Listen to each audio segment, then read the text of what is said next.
할렐루야. 우리 오늘도 주님을 찬양합니다.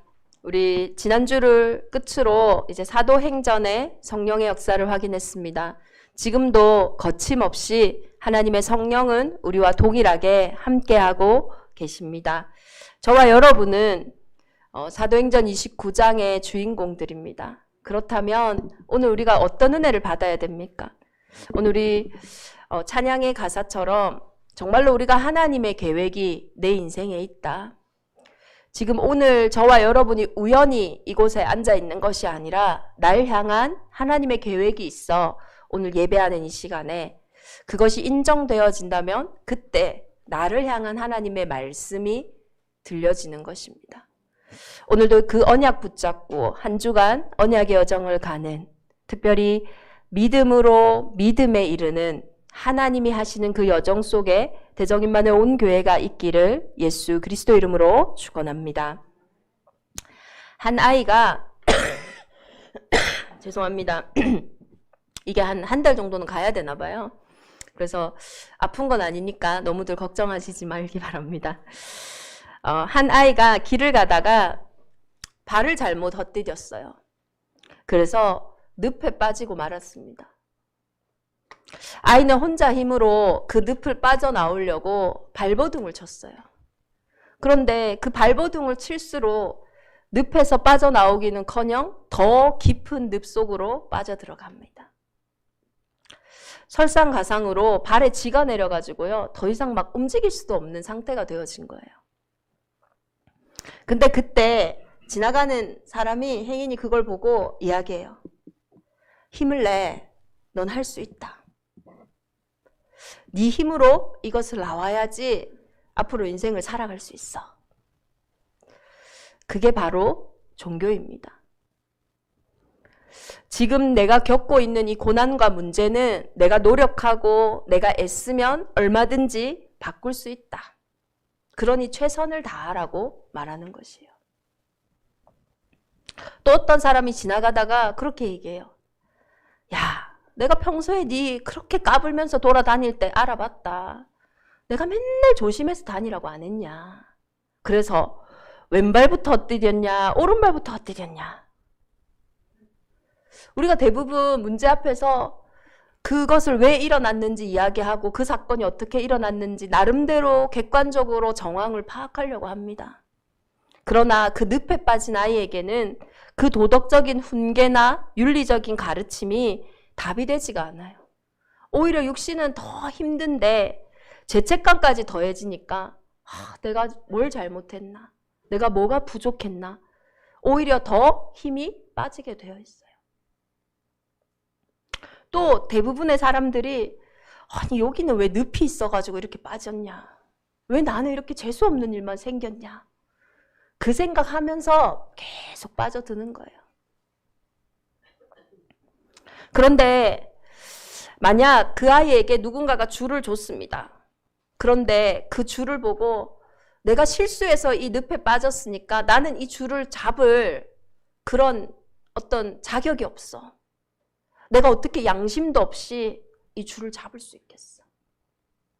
라고 개인의 양심, 개인의 생각에 사로잡혀 그 줄을 잡지 않는다면 그냥 죽어가는 겁니다. 그 아이에게는 양심이나 노력이 필요한 게 아니에요. 일단은 먼저 살아야 돼요. 살고 나서 양심 있게 살든, 살고 나서 노력을 하든, 살고 나서 선행을 하든, 살고 나서 무언가 해야 되는 겁니다. 이것이 복음과 종교의 가장 큰 차이입니다. 오늘부터 저와 여러분이 로마서를 통해서 정말로 바울이 로마에 있는 교회에게 전달하기 원했던 하나님이 그 강대국인 로마라고 했을 때는 그 시대의 가장 최고의 나라입니다. 세상을 살아가는, 오늘날 같이 이렇게 발전된 나라를 살아가는 저와 여러분에게 하나님이 주시는 최고의 메시지예요. 삶을 회복하는 것입니다. 근데 그 시작이 뭡니까? 생명 없는 종교 생활에서 벗어나는 거예요. 복음과 종교의 가장 큰 차이는 출발점이 다른 거예요. 종교는 내가 시작하는 거예요. 이 문제가 너무 힘드니까, 이 아픔이 너무 고통스러우니까 내가 이것을 벗어나기 위해서 시작하는 거예요. 저와 여러분이 문제 앞에서 대부분 이런 종교적인 시작을 하는 거예요. 이 문제를 벗어나기 위해서 내가 노력하고 내가 누군가에게 도움을 청하고 내가 무언가 내가 가진 것을 통해서 그것을 자꾸 벗어나려 하는 거예요. 내 방법, 내 기준, 내 수준. 그런데 복음은요, 출발점이 하나님이에요. 도대체 사람의 힘으로 사람의 노력으로는 해결되지 않는 문제이기에, 해결되지 않는 감정이기에, 해결되지 않는 사건이기에 하나님으로부터 시작한 것이 복음입니다. 그래서 오늘 바울은 고백하는 거예요. 내가 복음을 부끄러워하지 아니하노니. 내가 복음을 부끄러워하지 않는데요. 그 말은 많은 로마에 있는 사람들이, 세상에 살아가고 있는 저와 여러분들이 복음을 사실은 부끄러워한다는 거예요. 우리가 왜 부끄러울까요? 대부분 내가 부끄러운 것들은 뭔가 내가 생각하기에 상식적이지 않고 객관적이지 않고 세상에 인정받지 않는 것들일 때 우리는 부끄러워해요. 반대로 많은 사람들이 인정하고 많은 사람들이 뭔가 기뻐하고 부러워하는 것들을 우리는 자랑스러워합니다. 대표적으로 어떤 사람이 경제적인 성공을 이루었다. 부럽잖아요. 그 사람이 그것을 부끄러워하겠습니까? 자랑스러워합니다. 그런데 가난하다면 뭐 그것이 부끄러운 일은 아니지만 대체로 자랑스러워하진 않아요. 그 가난을. 왜 그러냐? 사회적으로 합의되어져 있어요. 경제라는 것이 뭔가 자랑스러운 것으로. 경제라는 것이 뭔가 인정되어진단 말이에요. 어떤 분들은 이 뭐 돈 문제만 해결되면 인생의 80%의 문제는 해결된다. 이렇게 생각하니까요. 그런데 바울은 많은 사람들이 그 당시에 부끄러워했던 복음,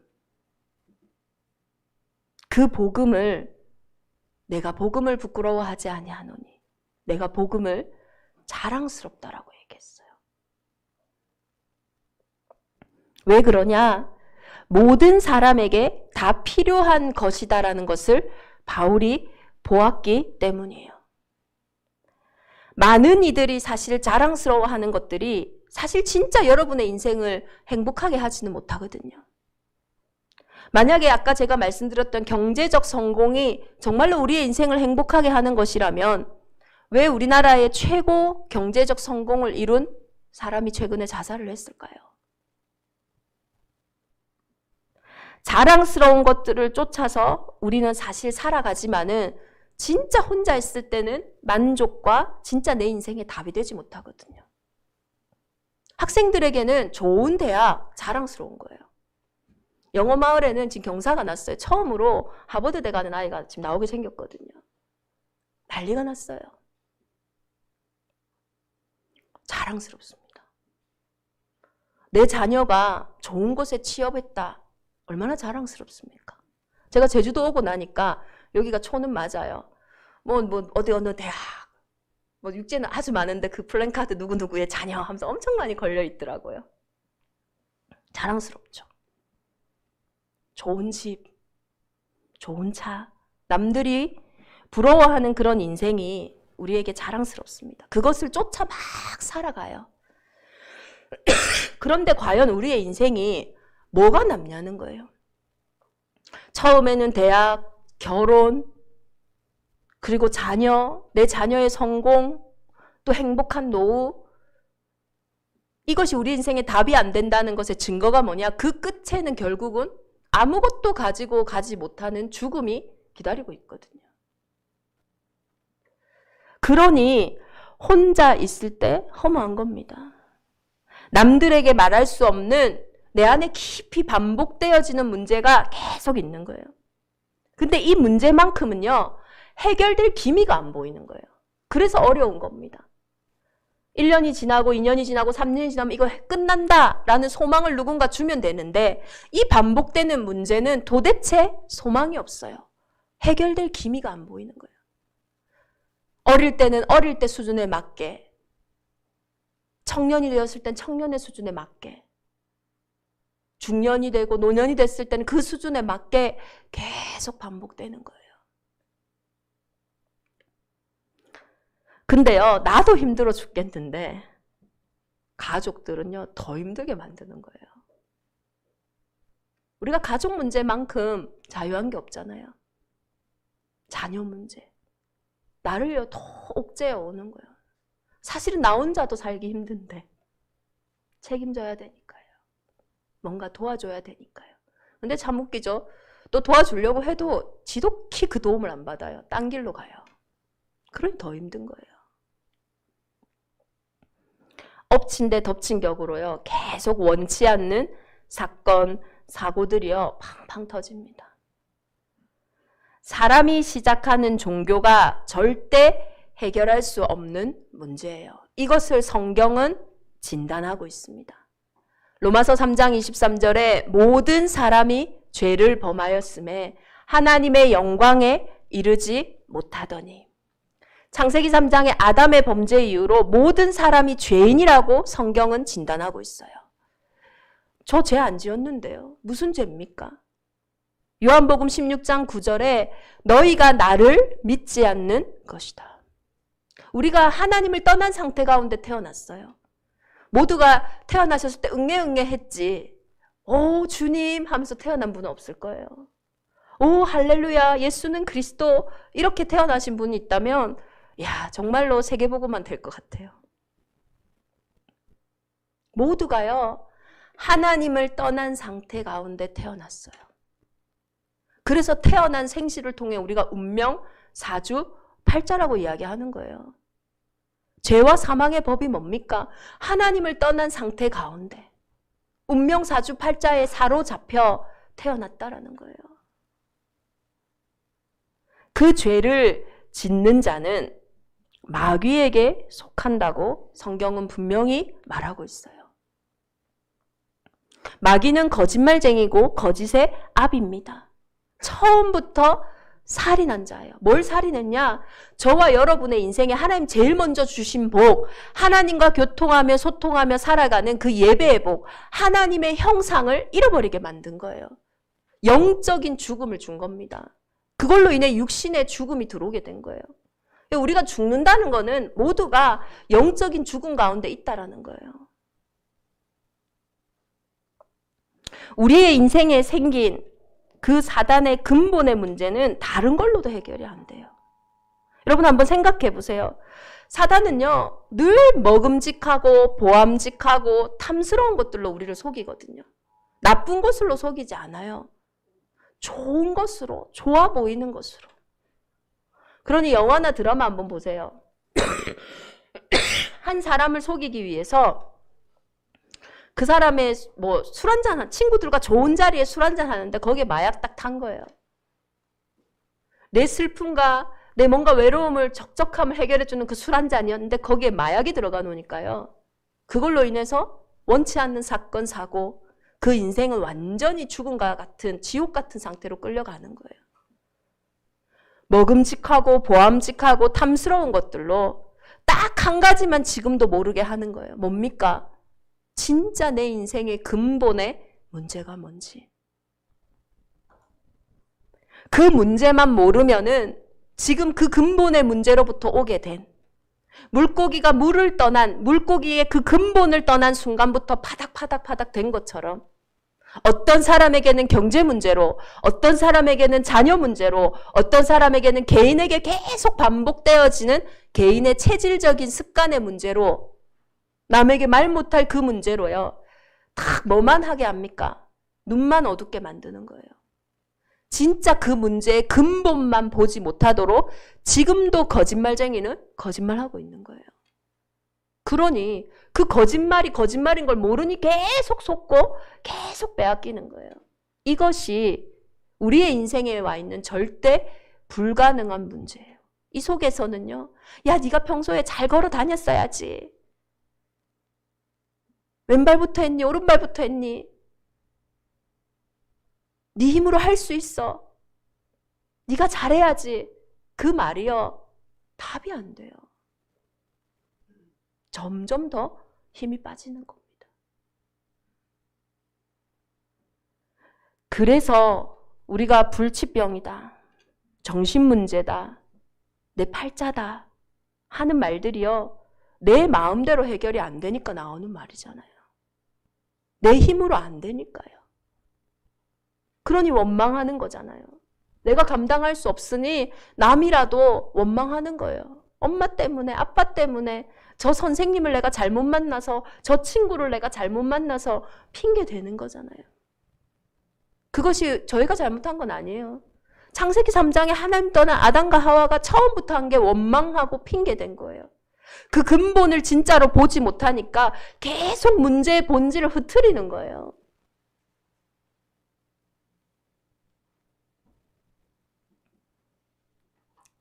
그것을 바울이 봤어요. 헬라인이나 야만인이나 지혜 있는 자나 어리석은 자나 불문하고 모두가 이 문제 속에 빠져 있다는 거. 결정적으로 헬라인도 죽고 야만인도 죽고 지혜 있는 자도 죽고 어리석은 자도 죽지 않냐? 그 죽음 어디서 왔냐? 죄의 삭 아니냐? 이걸 바울이요 본 거예요. 종교는 절대 못 봅니다. 야, 무슨 저 야만인이 교회 왔어. 야, 무슨 저런 할례도 안 지키는 사람이 구원받아. 종교는 절대로 그 문제의 근본을 보지 못해요. 사람은 절대로, 사람의 출발은 그걸 절대 보지 못한다니까요. 근데 바울이요 그걸 본 거예요. 그래서 하나님이 직접 하셨구나. 복음이 뭐냐? 사람이 절대로 시작해서는 만날 수 없는 행복이고 문제 해결이니 하나님이 그래서 시작하셨구나. 처음부터 여자의 후손을 보내셔서 뱀의 머리를 상하게 하시리라. 이사야 7장 14절에 처녀가 잉태하여 아들을 낳으리니 그 이름을 임마누엘이라 하리라. 그래서 요한복음 14장 6절에요. 사람의 방법으로 길이 없는 그 문제에 예수님이 길이 되어 주신다고 하신 거예요. 혹시 이 문제에 답을 찾는 분이 있습니까? 그 답은 예수가 들려질 때예요. 예수가 그 문제의 길이기 때문이에요. 그래서 그리스도는 하나님 만나는 유일한 길 대신 참 선지자이신 겁니다. 이 선지자 되신 예수님이 이 땅에 왜 오셨습니까? 사람의 몸을 입고. 저와 여러분이 사람이니까. 저와 여러분의 인생의 근본의 죄 문제를 해결하시려고. 인자가 온 것은 섬김을 받으려 함이 아니라 도리어 섬기려 하고. 어떻게 우리를 섬기셨어요? 십자가에서 저와 여러분을 위해 죽으심으로 저와 여러분의 모든 인생의 죄 문제를 대속하신 거예요. 그래서 그리스도 예수 안에는 결코 정죄함이 없는 거예요. 복음은 결코 정죄함이 없어요. 왜냐? 네가 못할 거라는 걸 알거든요. 그래서 하나님이 오신 거거든요. 그래서 생명의 성령의 법이 죄와 사망의 법에서 너를 해방하였습니다. 이것이 그리스도가 참 제사장 되신 증거예요. 그리스도 안에만 내 인생의 문제에 승리가 있는 것입니다. 그리고 참 사람이지만, 그래서 저와 여러분의 연약함을 다 동정하시지만 이분은 참 하나님이라는 증거로, 우리가 다음 주에 부활주일 예배를 드리지만 그 죽음의 권세를 이기시고 사망의 권세를 이기시고 부활 승리하신 거예요. 그래서 만왕의 왕이 되신 거예요. 정말로 이 근본의 문제가 확인되어진다면 저와 여러분은요 두려울 게 없어요. 걱정할 게 없어요. 그 예수 그리스도의 이름 붙잡고 나아가는 겁니다. 왜요? 더 이상 망할 자격이 없거든요. 그래서 바울은요, 내가 복음을 부끄러워하지 않는다. 자랑스럽다. 모든 사람의 그 문제의 답을 알고 있기 때문에. 그래서 나는 빚진 자다. 왜요? 이 유일한 복음을 내가 받고 그 문제 속에 빠져나왔기에 이제는 이 문제가 현장에 필요하다는 거. 헬라인에게 필요하고 무할레파에게 필요하고 야만인에게 필요하다는 걸 알기 때문에 이 복음은 듣지 아니하면 믿을 수 없기에 전도에 미련한 것으로 구원 얻기를 기뻐하시는 하나님이시기에 이제 나는 이 복음에 빚진 자인 거예요. 나에게는 복음을 전할 수 있는 권세가 있고 자격이 있는 거예요. 뭘 통해서요? 내 인생의 그 문제를 통해서요. 그래서 우리의 땅끝은 나의 가장 약함이에요. 세상은 나의 가장 강한 걸 자랑해요. 그런데 복음은 나의 가장 약한 것을 자랑하는 거예요. 그래서 예수가 그리스도 되셔야 되니까요. 그래서 나와 같이 그 약함 속에 있는, 나와 같이 그 어둠 속에 있는 자에게 내 인생을 통해 빛으로 전달하는 거예요. 그 복음이 나는 빚진 자다. 그래서 나는 뭐 하기를 원한다고 했습니까? 할 수 있는 대로 로마에 있는 너희에게도 복음 전하기를 원하노라. 아니, 로마가 어떤 곳이에요? 다 가진 곳이에요. 그런데 그것의 근본을 보니까 그래서 나는 이 복음을 너희에게 전하기를 원한다. 다른 사람에게 절대 없는 것이니까, 세상이 절대 줄 수 없는 것이니까 이걸 내가 받았으니까요. 얼마나 자랑스럽습니까? 이번에 제가 설교를 준비하면서 알게 됐는데요. 자동차 마니아들 사이에서 이름만 들어도 가슴 뛰게 만드는 슈퍼카 중에 슈퍼카가 있다고 해요. 그게 뭐냐면 부카티의 대표 모델인 시론이라는 차입니다. 이 차는요, 특별히 리미테이션 그러니까 딱 짧게 하는 리미티드 에디션을 되게 많이 만드는 곳인 거예요. 그러니까 한정판이죠. 우리가 한정판에 사람들이 열광하는 이유는 특별함을 느끼기 때문이잖아요. 그래서 이 한정판은요, 생산되기도 전에 주인이 이미 정해져 있는데요. 이 부카티에서 명품의 끝판왕인 에르메스와 최근에 콜라보를 해가지고 차를 한 대 낸 거예요. 무려 가격만 해도 70억이 넘어요. 한국 하나로 바꾸면. 내가 그 차를 받았다. 여러분 꽁꽁 숨겨두겠습니까? 아무도 보면 안 돼. 제가 아직까지 영어마을에서 못 봤거든요. 저희가 그 차를 줬다. 열심히 타고 다니지 않겠습니까? 이야, 어떻게 목사님 그 차를 받았습니까? 하나님이 주셨어요. 이러면 이제 다들 오 하고 막. 그런데요, 70억으로도 해결되지 않는 문제, 전 세계의 모든 돈을 가지고도 해결되지 않는 우리의 인생의 문제를 해결하신 것이 복음이에요. 그 복음, 그것을 가졌는데 내가 무엇이 부끄럽겠어요? 그 70억 탄 부동산 재벌이 그 차를 샀다는데요. 그 사람도요, 그거 가지고 못 죽어요.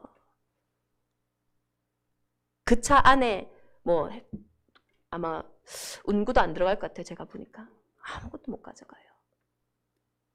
그런데 영원한 생명을 주는 복음, 하늘과 땅의 모든 권세를 가지신 그분이 저와 여러분과 함께 하시고 부활 승리하셔서 만물을 복종케 하셨는 그 이름, 자랑스러운 복음. 이 복음을 오늘 바울이 고백했고 하나님이 바울을 통해 저와 여러분의 인생에 고백하기를 원하신다는 거예요. 바울은요, 이 복음을 부끄러워하지 않았어요. 왜냐, 이 복음은 모든 믿는 자에게 능력을 주시는 하나님의 능력이라. 모든 믿는 자에게 구원을 주신다고 했어요. 소극적인 의미로 부끄럽지 않다라는 거예요. 그게 아닙니다. 매우 자랑스럽다라는 거예요. 아주 역설적으로 나는 이 복음이 매우 자랑스럽다. 왜냐? 이 복음은 모든 믿는 자에게 구원을 주시는 하나님의 능력이기 때문에. 긍정의 표현으로는, 내가 복음이 자랑스럽다라는 이 긍정의 표현으로는 너무나 하나님의 능력을 표현하기에 부족해서. 왜냐면요, 긍정적인 것을 표현하는 순간에 구원을 얻는 하나님의 능력, 여기에 제한되기 때문이에요. 이 구원이 뭐냐? 모든 특별한 경우, 모든 절망, 모든 불가능에서 가능케 하시는 그 복음을 말씀하시기 때문이에요. 하나님의 가장 놀라운 약속은 뭡니까? 죽음의 자리에서 부활 승리하셨다라는 거예요. 그 일이 안 생기면 좋겠지만 그 일이 설사 생긴다 할지라도 그 자리에서 복음은 능력으로 역사하시는 거예요. 그것이 능력의 복음이에요. 그 어떤 현장도 뒤집을 수 있는, 죽음도 생명으로 바꾸시는 그 능력의 복음이 저와 여러분에게 주신 하나님의 최고의 능력이라는 거예요. 그래서 눈이 바뀌어야 됩니다. 문제 아니에요. 그 능력의 복음의 안경을 끼고 보세요. 문제는 축복입니다. 위기는 기회예요. 갈등은요, 저 사람과 내가 갈등이 온다, 갱신할 수 있는 중요한 시간표예요. 왜? 복음의 능력 안에 저와 여러분이 있기 때문이에요. 그래서 빌립보서 4장 13절에는 내게 능력 주시는 자 안에서 내가 모든 것을 할 수 있느니라. 어디 안에서요? 내게 능력 주시는 자 안에서. 그러나 이 복음을 부끄러워하지 않는 최고의 이유가 뭘까? 저는 복음이 하나님의 은혜로 저와 여러분에게 주어졌기 때문이에요. 그래서 믿음에서 믿음으로 가는 여정이에요. 그러니 내가 내게 아니기 때문에 내가 할 수 있다, 내가 할 수 없다, 그 시작이 아닌 거예요.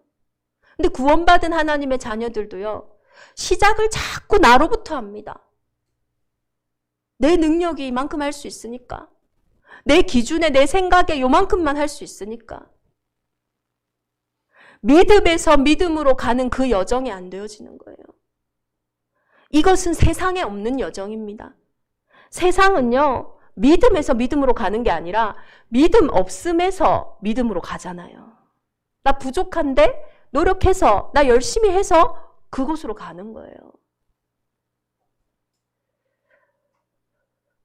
창조주와 진화론의 가장 차이가 뭡니까? 진화론의 핵심은 양육학식이에요. 약한 자는 없어지는 거고 강한 것이 살아남는 거예요.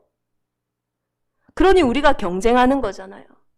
그러니 우리가 힘든 거잖아요. 삶에 많은 문제가 있으니까요. 이게 사단의 가장 큰 전략이라는 거예요. 그렇게 쫓기다가, 그렇게 경쟁하다가 단 한 번도 내가 받은 하나님의 자녀의 신분, 권세, 맛도 못 보고 그냥 살다 가는 거예요. 부끄러운 구원이죠. 천국은 가니까.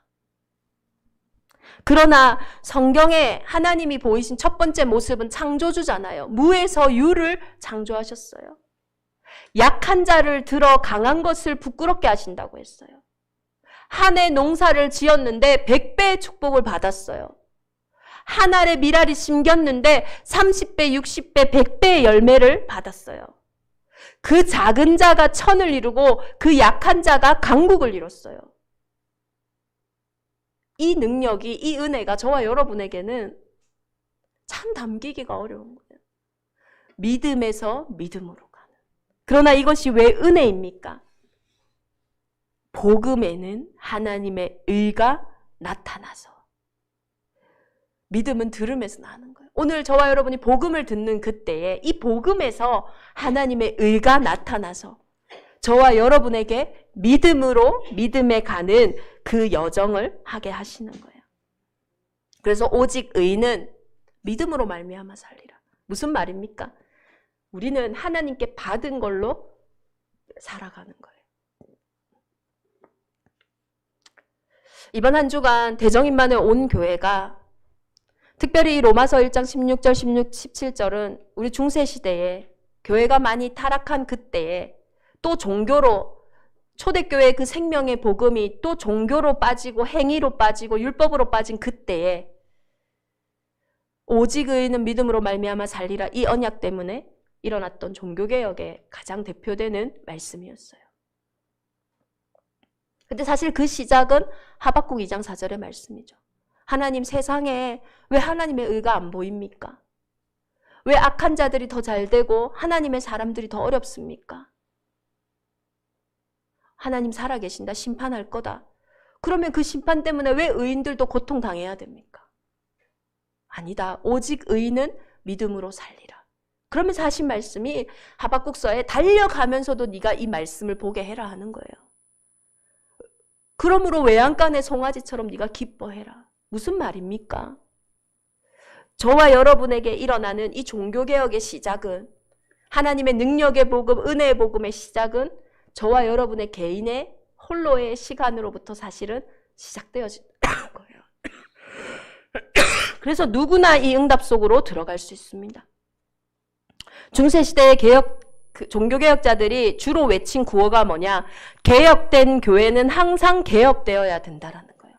생명은 항상 생명으로 가야 돼요. 그렇죠? 그래서 이 개혁이 뭡니까? 리포메이션. 원래의 것으로 돌아가는 거예요. 원래 하나님이 창조하신 나, 창세기 1장 27절 28절에 생육하고 번성하고 충만하고 정복하고 다스리는, 무엇으로요? 하나님의 형상으로요. 그것으로 돌아가는 거예요. 그래서 그들이 외쳤던 5가지 솔라를 보면요. 첫 번째가 뭡니까? 오직 성경이잖아요. 요한복음 20장 31절에 이 성경을 기록한 목적이 뭡니까? 하나님의 아들 그리스도이심을 믿게 하려 함이라. 여기에 멈추는 게 아니에요. 또 너희가 믿고 이를 힘입어, 그 이름을 힘입어 생명을 얻게 하려 함이라. 성경을 기록한 목적은 뭐냐? 예수 그리스도를 아는 거 맞는데요. 그 이름을 힘입어 저와 여러분이 삶을 얻는 거예요. 그래서 오직 그리스도인 겁니다. 그리고 그들은 세 번째로 이 그리스도가 오직 은혜라고 했어요. 너희는 그 은혜로 인하여 믿음으로 말미암아 구원을 받았으니 이것은 너희에게 난 것이 아니요. 종교가 아니다. 하나님의 선물이다. 왜 믿음입니까? 행위에서 난 것이 아니니 이는 누구든지 자랑하지 못하게 함이라. 이것의 목적이 뭡니까? 마지막 솔라가 오직 하나님께 영광을 해요. 우리는 그가 만드신 바라 그리스도 예수 안에서 선한 일을 위하여 지으심을 받은 자니 이 일은 하나님이 전에 예비하사 우리로 그 가운데 행하게 하심이라. 그래서 복음을 회복한다라는 거는 우리의 인생을 회복하는 거예요. 호흡이 있는 자마다 여호와를 찬양하라 했어요. 우리가 예배 때 드리는 그 찬양이 아닙니다. 우리의 인생이 하나님께 찬양이 되어지는 거예요. 그래서 예수님은 이 땅에 남기신 것이 그 인생들을 남기신 거예요. 제자를 남기신 거예요. 종교개혁자도 특별히 마틴 루터도 만인 제사장서를 얘기했잖아요. 베드로전서 2장 9절에 너희는 택하신 족속이요 왕 같은 제사장이요 거룩한 나라요 그의 소유된 백성이니. 저와 여러분이 이제 그리스도 안에서요 왕 같은 제사장, 그 축복이 그대로 임한 거예요. 근데 이 마틴 루터의 종교개혁 우리가 보면요, 야 대단한 사람이구나. 또 성경을 독일어로 막 번역해 놓으니까 와 이 사람 진짜 최고다. 아니에요. 마틴 루터는요 아주 약한, 기질적으로 약한 사람이었어요. 광부의 아들로 태어나가지고요 부모님의 권유, 부모님의 기대를 따라서 법학과를 다녔어요. 하루는 집에 갔다 돌아오는 길에 이 뭘 만났습니까? 우르릉 쾅쾅. 어느 날요 천둥벼락을 만나서 죽을 뻔한 거예요. 그때에 늘 들었던 게 뭐냐면은 사제가 되면은 그게 하나님께 영광이라는 걸 그래도 종교적으로 들어놓으니까 하나님 나를 이번에 살리시면 사제가 되겠습니다. 진짜 복음이 좋아서 하나님 좋아서 사제가 되는 게 아니라 그 죽음을 피하려고 서원을 했어요. 그거 안 지키면 큰일 날까 봐 수도원에 들어간 거예요. 그러니 그 수도사로 살면서요 늘 죄의식과 죄책감에 시달렸어요. 기질적으로요 약한 사람이었어요. 아무리 고행을 해도 자기 마음의 평안이 아니었어요. 그러나 어느 날 로마서를 보게 된 거예요. 오직 의인은 믿음으로 말미암아 산다. 그 당대에 있었던 면죄부, 그 당대에 했었던 고행, 그걸로 구원받는 것이 아니라 믿음으로 구원받는 거다. 이 복음, 예수가 그리스도이심을 믿는 그 믿음으로 구원받는 거다. 이것을요 마틴 루터가 자신의 가장 약한 부분에서 깨달았다니까요. 나의 복음으로. 그리고 이것을요 대단하게 누린 게 아니에요.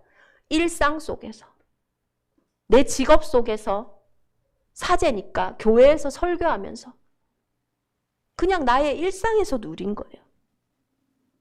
얼마만큼 이 사람이 내가 종교개혁을 이렇게 해야지 하고 일으킨 게 아닌 것을 알 수 있는 게 뭐냐. 루터파 신자들이요. 루터파라는 게 뭡니까? 루터를 중심으로 모인 거잖아요. 그때 이 루터가 이렇게 반응했습니다. 내가 누군가를 위해서 십자가에 못 박힌 것이 아니다. 하잘것없이 비천한 몸뚱아리뿐인 내가 어떻게 그리스도의 자녀들이 내 이름으로 붙인 명칭을 사용하게 하냐. 그러니까 이 마틴 루터는 뭘 해보려고 한 사람도 아니었어요. 그런데 그의 일상의 고백들이 하나님 너무 기쁜 거예요. 그러니 그것을 들어서요, 유럽 전역으로 성령이 확 퍼뜨리신 거예요. 이것이 하나님 나라의 일입니다. 그러니 저와 여러분이 일상이 하찮게 보이잖아요. 지금 나의 약함이 하찮게 보이잖아요. 왜요? 거기에 비밀이 있거든요. 사단의 일이 무너지는 응답의 한날이 되기를 예수 그리스도 이름으로 축원합니다. 아무 힘도 없고 아무 소망도 없는 시간, 고통의 시간일 때 바르트부르크 성에서 이 마틴 루터는 성경을 번역했어요. 저와 여러분이 지금 남에게 말할 수 없는 어려움의 시간을 겪고 있다면 그 시간은 유일한 작품을 만드는 증거를 하나님의 증거가 회복되어지는 증인의 시간인 줄 믿습니다. 이번 한 주간 믿음으로 믿음에 이르는 여정. 나의 출발이 아니라 하나님의 출발. 그 놀라운 자랑스러운 여정에, 능력의 여정에, 그 은혜의 여정에 저와 여러분의 모든 약함과 모든 일상과 모든 고통이 그 속에서 발견되어지기를 예수 그리스도 이름으로 축원합니다. 우리 주신 말씀 붙잡고 함께 기도하겠습니다. 살아계신 하나님 감사합니다. 정말로 내가 복음을 부끄러워하지 아니하노니 이 복음은 모든 믿는 자에게 구원을 주시는 하나님의 능력이 됨이라. 먼저는 유대인에게요, 그리고 헬라인에게로다. 복음에는 하나님의 의가 나타나서 믿음으로 믿음에 이르게 하나니 기록된 바 오직 의인은 믿음으로 말미암아 살리라 함과 같으니라. 우리 약속의 말씀 붙잡고 내게 주신 언약 붙잡고 합심으로 함께 기도하겠습니다.